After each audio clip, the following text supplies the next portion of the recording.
Hey everybody, let's talk about the top 5 things you need to know before quitting or going back to your 9 to 5.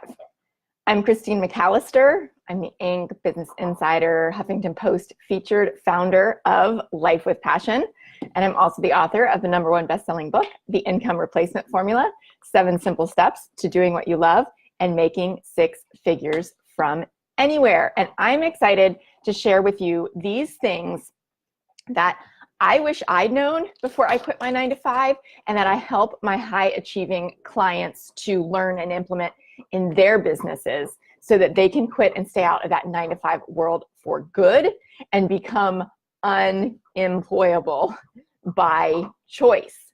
So I'm just going to quickly share this over with my private Facebook group, which is the Passionate and Profitable Entrepreneur Society. If you're not in there, get yourself in there. It is an amazing community where you get to connect with other like-minded high achievers who are on this path. And I'd love for you to say hello and tell me where you're watching from, if you're watching live or on the replay as we get started here. All right, I'm just gonna share this real quick. And let me know, are you in that community? Are you in that Facebook group? And do you love it? I'd love to hear from you. Passionate and Profitable Entrepreneur Society. Come join us over there as well. So what are the top 5 things that you need to know before quitting or going back to a 9 to 5? Like maybe you're already out and you're like, oh, I'm afraid I'm gonna have to go back. My business isn't working the way that I want. Or maybe you are totally just consumed with ideas of like, I want to quit, I want to quit, I want to quit. Well, I want to help you do that in a smart and strategic way with things that you can implement right now. So the first thing is this. I want you to get over the fear of failure. Now, I recognize that that's easier said than done. Like, really, Christine, you just want me to get over the fear of failure? Okay, done. Snap my fingers, right? We all know that's not how it works. But here's the thing. Most people let the fear of failure and the fear of what people will think control their entire lives. In fact, one of the things that I talk about in the book is that the most common regret at the end of people's lives is that they wish they'd had the courage to live a life true to themselves and not the life that others expected of them. And that comes from a book called The Top 5 Regrets of the Dying by Bronnie Ware, who's a hospice nurse. So she knows, right? She spends that time with those people at the end of their lives on a full-time basis. I wish I'd had the courage to live a life true to myself and not the life others expected of me. So here's the thing. You might be sitting there going like, yeah, my fear is really strong. My fear is really powerful. Cool, recognize it. That's the first step. And also, what are you going to do to move through it? Because frankly, you don't have to let it control you. The fear of failure, fear of losing everything, the fear of what people will think, whatever that fear is that's consuming you, the more you focus on it, the more it's going to grow. So I highly recommend that you shift your focus, because what we put our attention on and what we put our energy toward grows, right? So shift your focus. Try something small today. It could be creating a new habit that you want to do every day for a week, even for just 5 minutes.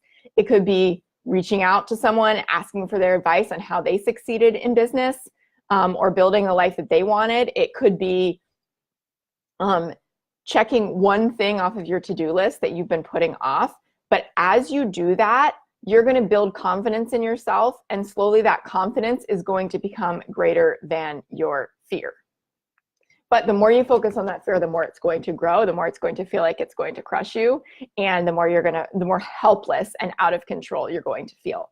I want for you to reclaim your status as a volunteer instead of as a victim to your circumstances.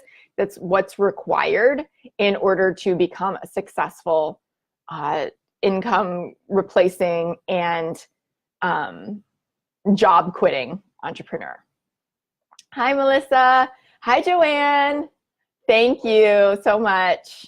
Just as I look gorgeous. Thank you. Hi, Meryl. Yay, good to see you all.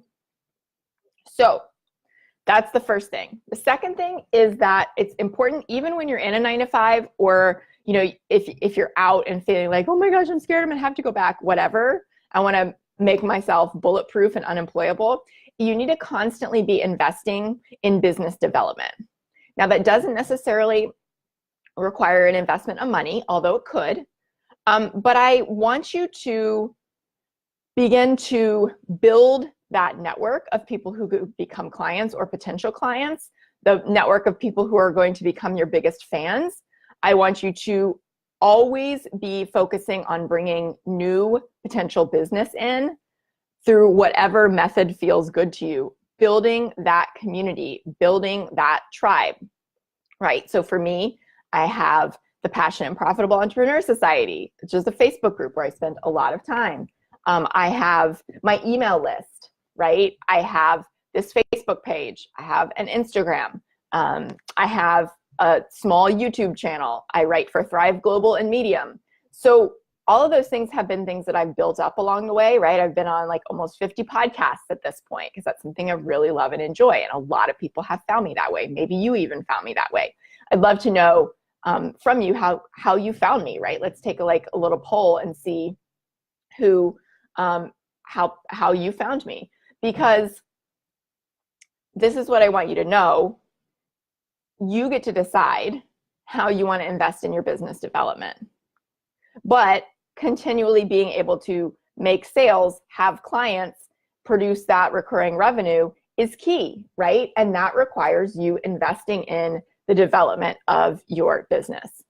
So whether you're an introvert like me, or whether you are the life of the party and love being the center of attention all the time, you get to find a strategy to invest in your business growth that works for you. And I want you to stick to it. And I want you to commit to showing up consistently and investing in your business development, in the development of your business, right? Otherwise, it's either, this is what one of my first mentors said, business is either green and growing or ripe and rotting. So which is yours, right? Green and growing or ripe and rotting?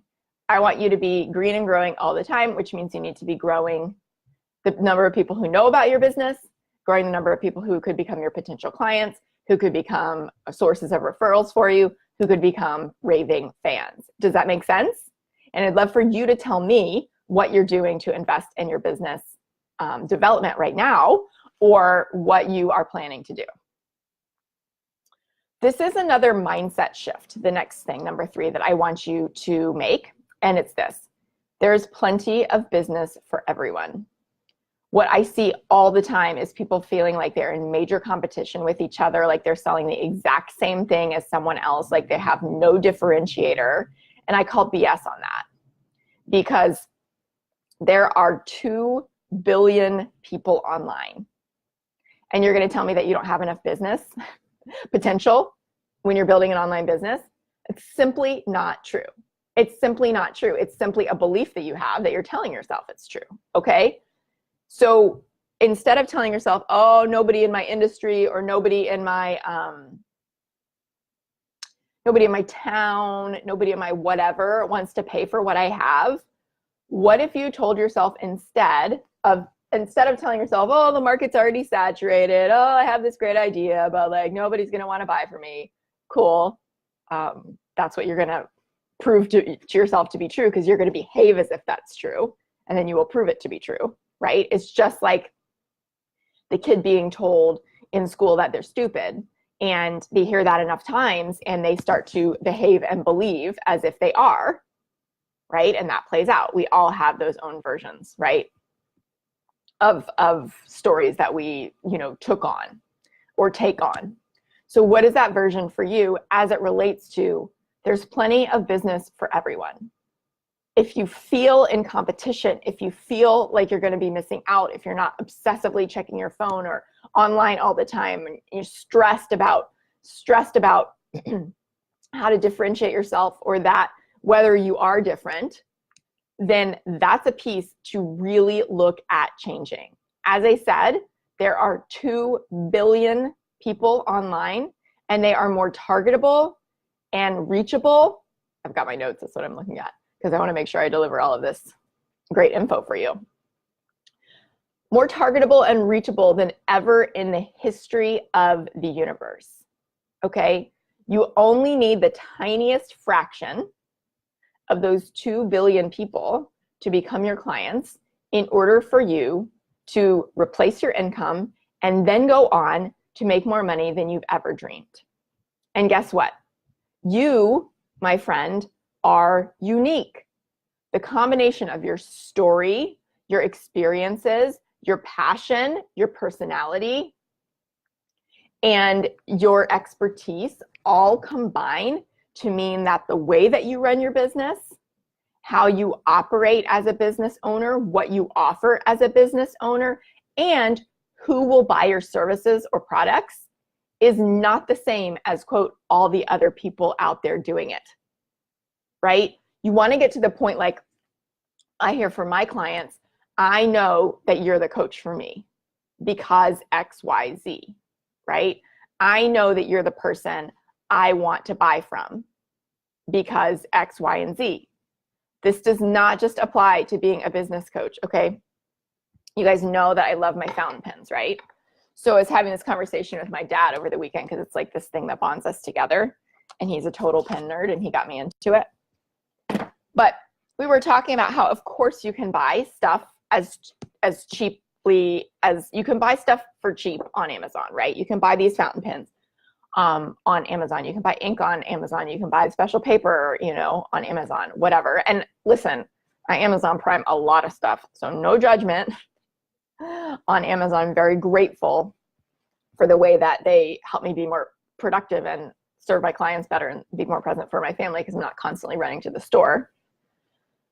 However, it makes me feel really, really good, and I'm very loyal to this company where I buy these fountain pens from because I know it's a family-owned business, and I know that the value they put out in the world is amazing, and I know that we share a lot of the same values, and I know that their customer service is awesome, right? So like, look at this beautiful pen. It's amazing. It's like it's Italian limited edition.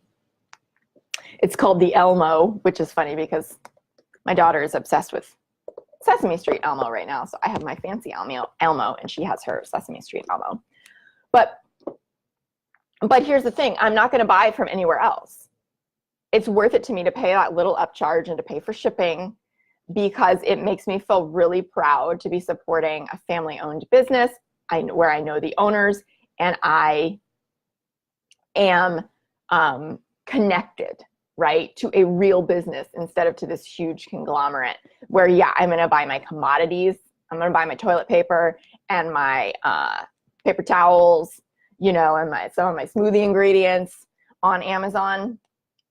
But when this stuff, a lot of the stuff that really matters to me, I'm going to choose, you know, a retailer that I feel connected to. Same thing with your business, right? Same thing with my clients. They come to me because they know I care and they feel connected to some part of my story, whether it's having the nonprofit, whether it's having lost Maeve, whether it's my voice as it comes through in the book, right? Whether it's the results that I help my clients get. Like, are there other coaches working with high achievers and helping them build their businesses online? Of course there are. Are any of them just like me? No, right? So being your authentic self, sharing your story, being real, being genuine, being who you are, right? Those are the things that are going to make people want to buy from you. So, awesome. Okay, let me know if you have any questions about any of this. Thing 4 is to hire out your weaknesses ASAP. Hire out or trash your weaknesses ASAP, okay? Those things that you hate and keep putting off, if there's something that you know could really grow your business and it's not just a FOMO thing, if you know that they're in line with your business and they need to get done, but you keep putting them off or feeling overwhelmed about them and you want them to happen, hire them done. Hire them done. Because here's the thing, if you pay somebody $25 an hour even to get something done that's taken you've been putting off for 3 months or something, and it helps you make one sale, it's going to pay for itself so many times over. Just like that. Most aspiring entrepreneurs are terrible at delegating. We tend to be micromanagers. We tend to be perfectionists. We tend to think that nobody else could do it as well as us, and nobody else is going to care about it as much as us because it's our business. And I stayed stuck in that trap for years and years of running my own business and feeling like I couldn't delegate anything to anyone. I had all kinds of reasons why. I couldn't trust anyone. If I had to partner with someone on a project, I was a total micromanager, hot mess about it. That did not help me grow beyond replacing my income. Because at a point, there comes when you reach what one of my friends who is a math major called the region of inefficiency, right? So like you're growing. Think about the S curve. And up at the top, you want to go to the next level, but you can't because you're keeping yourself stuck. And a lot of times, one of the reasons that businesses fail is because we refuse to delegate and we burn out. Okay, so if you are finding yourself feeling burnt out, if you're finding yourself procrastinating on something that you know needs to get done and you just can't seem to bring yourself to do it, then I want you to consider delegating it. Because here's what Sarah Blakely said, and she's the youngest self-made female billionaire ever. Ladies, we all know who she is. She created, well, even if you don't, you know what she created Spanx. Okay?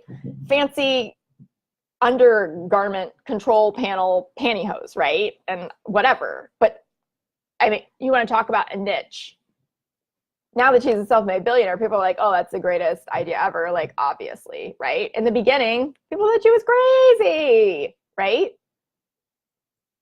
She said, as soon as you can afford to, hire your weaknesses.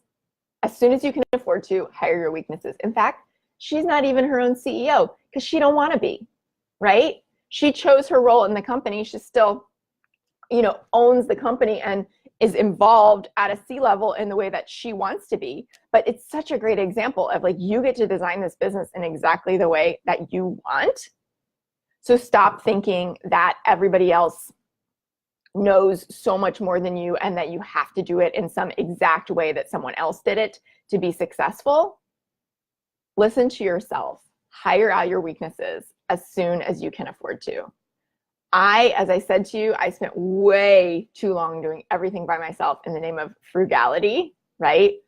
What that meant is that the things I'm best at and could make the most money doing the most easily were muddled by all the other business things that needed to be done, but that took me 5 times as long as it would take an expert to do.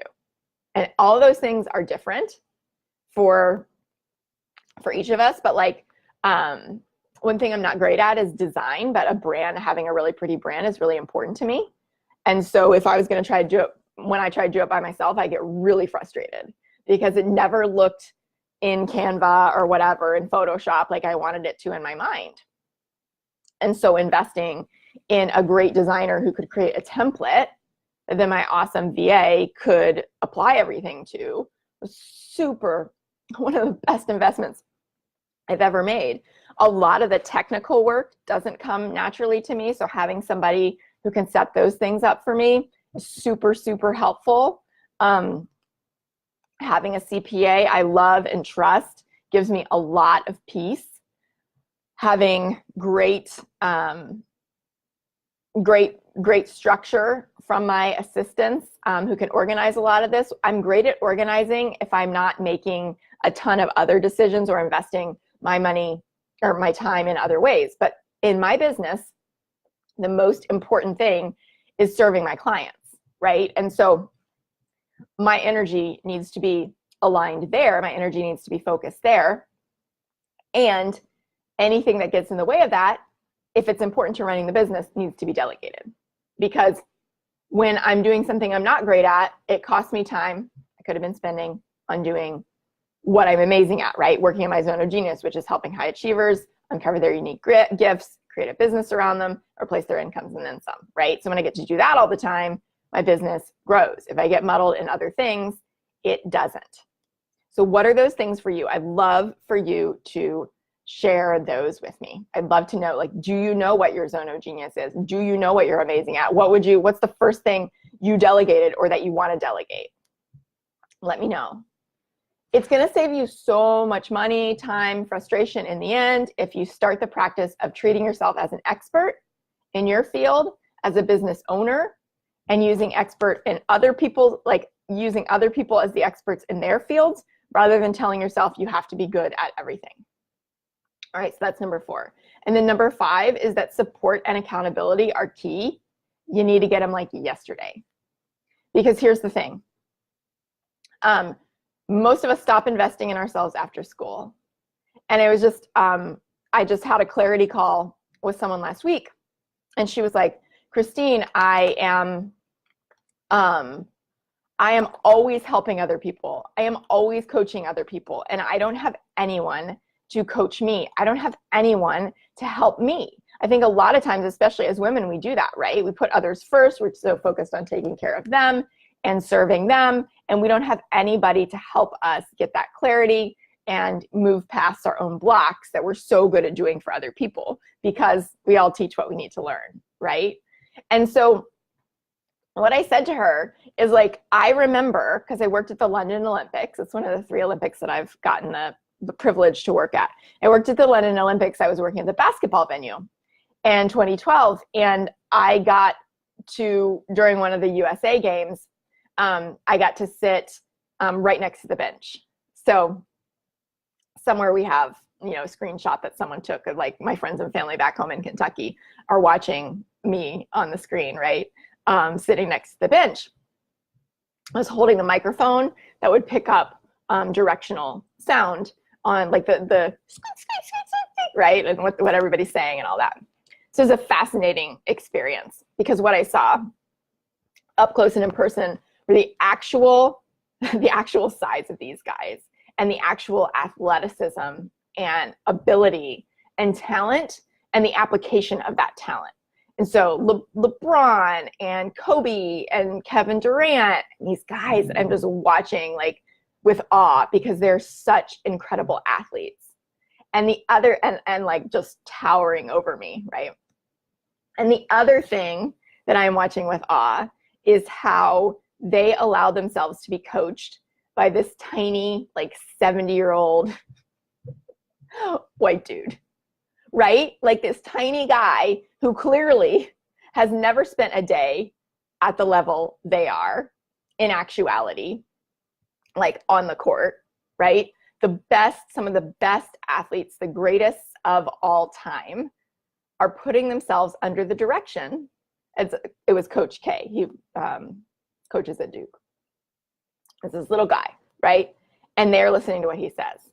No matter what it's actually like out on the court there, they are trusting and putting their experience and their eventual gold medal in his little hands. And yet we tell ourselves that, like, we should be able to figure it out on our own, even though we're not playing at nearly the level of the height of our ability, at the height of our dreams, right? Having reached the top of our potential. And so I think that we need to stop telling ourselves we don't need to invest in ourselves anymore, and that if we're smart, we should be able to figure it out for free. We need to stop telling ourselves that that we are that we have to figure it all out on our own, right? The most successful entrepreneurs, the most successful athletes, the most successful whatever CEOs are always learning, always investing in themselves to continually improve. And I know if you've been around, you've heard me say this before, but it bears repeating, because when you find an expert you connect with and get some support and accountability, you will find that it's the best money you've ever spent on yourself and your business, hands down. When you find the right expert, the one that you connect with, the one that you feel like you can trust, and you pony up and invest, you will show up for that investment the way that your coach shows up for your investment, which, if it's the right coach, they're going to be 100%, right? They're going to show up for you 100%. They're going to meet you where you are. They're going to hold your hand and kick your butt just like I do for my clients, and they're going to help you with that clear plan and help you grow your business, help you get it off the ground if that's what you want, help you to scale it if that's what you want, spot the holes, spot the challenges, and walk you through them, right? And that's the point. So I'm going to recap here.